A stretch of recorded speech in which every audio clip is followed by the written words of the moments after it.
Hey, we're at the first Apple Vision Pro Hackathon, right? First, I start with you. Who are you? I'm Cara, also known as Alien. And who are you? Hey, I'm Jascha. So what are you doing here? What am I doing here? Yeah, what did you build? I have an office here. You have an office here? Yeah. You make cool things.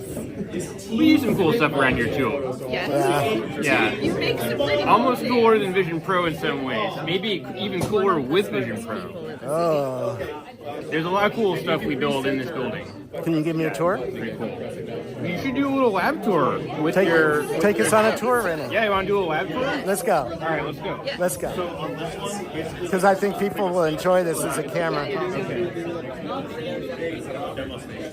Somewhere around this way. We're going to take the scenic route. Okay. There's a bit of a crowd. Is this your first time in the space? Yes. Ooh, it's freezing cold. There we go. See you. This is the little entrance way to the space. This is where people come and kind of hang out and socialize a bit. But what's pretty cool in this room is we have the teardown library, which is pretty fun.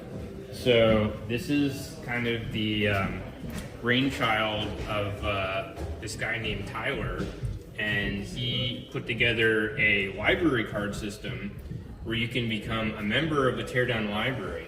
And once you're a member of the teardown library, we have all these cool products that we all know and love in various states of teardown. Oh. So these are all various products which have been methodically torn down and documented, and there's a standard documentation process that's used to kind of tear down and show what's inside. It looks like we got the actual wearable device taken apart here, but not the case. Somebody else could take on and complete this tear down and get the case documented and torn all the way down.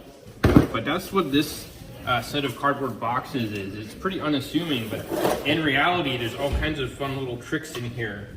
I actually earlier found a new suspect. This is a broken product that's been marked as not working anymore, but somebody could tear this down and draw it up, and it'd be pretty fun.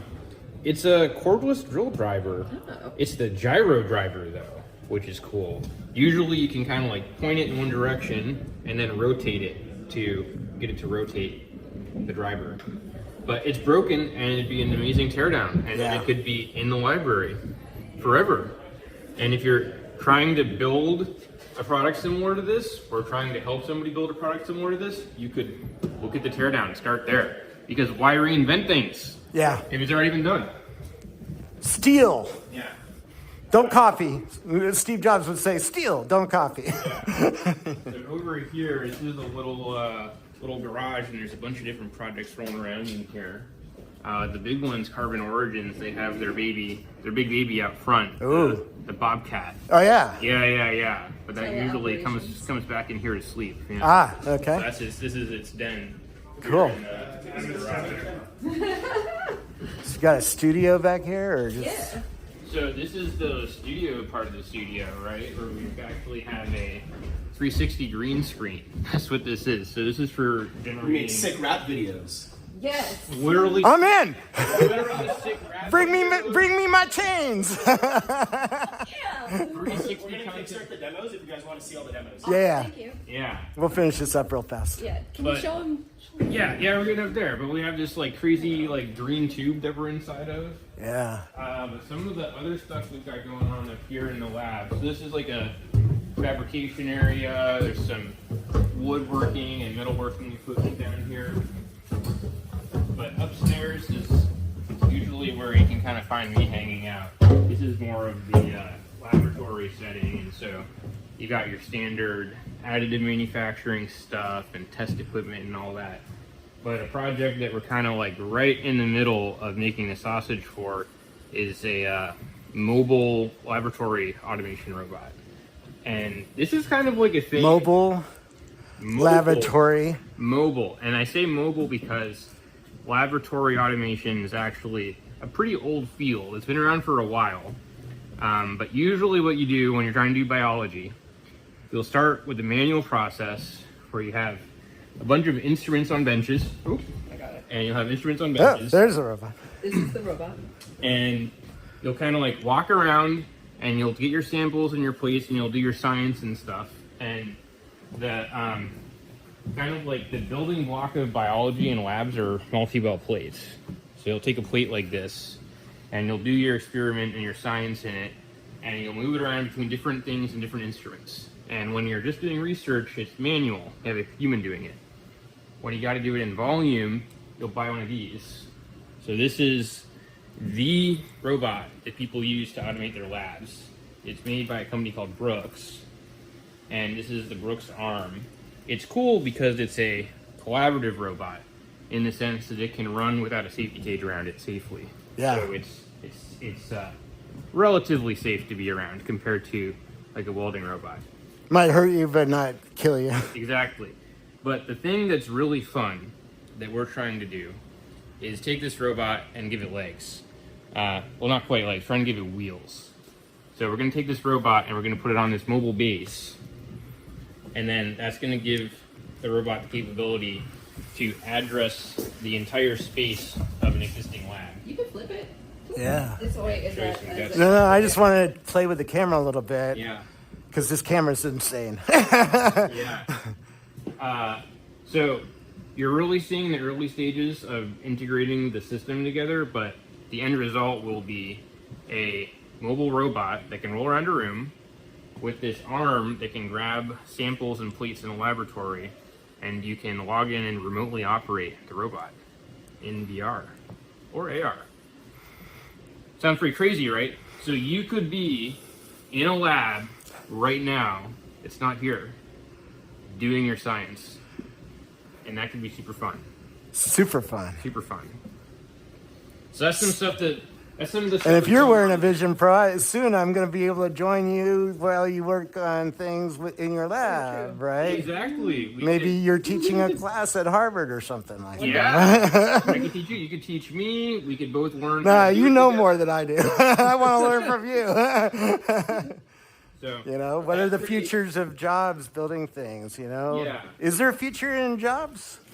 Are there jobs to be had in the Are future? there jobs to be had? It looks like you have a lot of jobs. There are going to be jobs, but they're going to be weird. They're gonna be super like weird. this. Yeah. Yeah. Where- Like, Put give on me the Apple Vision Pro and turn it give me the weirdest job you can think of when you said it's going to be weird. I think one of the weirdest jobs is going to be like a robot shepherd or like a robot therapist, you know? Oh, It's like you mean I'm going to be it's like- working at OpenAI and talking to the AI all day, They fire like you. talking about its emotions and things, you know, someday? Yeah, but it'll be able to like really cost down like heavily quantized models that like need a little help, you know? Kind Yeah. of gotta help them out, Yeah. give them, but you'll be a robot herder. You'd be like a shepherd, kind of like trying to You get them to manage do a their team thing. of robots. Like, Yeah. why is robot 15A And not crossing yeah, the street? like robot therapist. I don't mean like a robot that's a therapist. I'm like, you're a therapist for the robot. That's Figuring weird out to why it's sound. not doing its job. Pretty weird job. But right? Yeah. the more data you give the AI, the better it is, right? So like, that's sort of what you're Human doing it is which means it's going to run into more human-like problems. So if you have a robot that's meant to be human, then probably robot therapy would be necessary because it's going to get really depressed, just like real humans. Yeah, but it's like most people don't have to offer emotional support to their software. Are you kidding? I don't know. I've already had the software helping me with emotional issues, so why not have me helping the software with it? yeah, You know, yeah. so I get that. All right, that's a pretty weird job. Weird jobs. Yeah. We call that a prompt engineer today. Yeah. That In the that future, would you be- got to go deeper and talk to it about its emotions. Its emotions are a little out of hand, right? You know, Yeah. you got to work on I'm that. angry. Why? What? For content moderation, you have a human-like language model that goes through all of the online content to filter it, and all of a sudden it goes crazy, and you have to be like, "Why are you going crazy?" And then it shows you the content, and you have to be like, "Oh, that's bad. That's really bad. I understand why you lost your mind, robot." Playing with this as a camera it's just blowing my mind because now I have to play with 3D, right? It's not good enough to know that you need a wide shot. You need to know how to play with the camera in 3D and think in 3D in new ways, right? Yeah. If you want to do a music rap video, right? We should get over there for the Yeah, let's go. Especially because I'm the team presenter for our team. So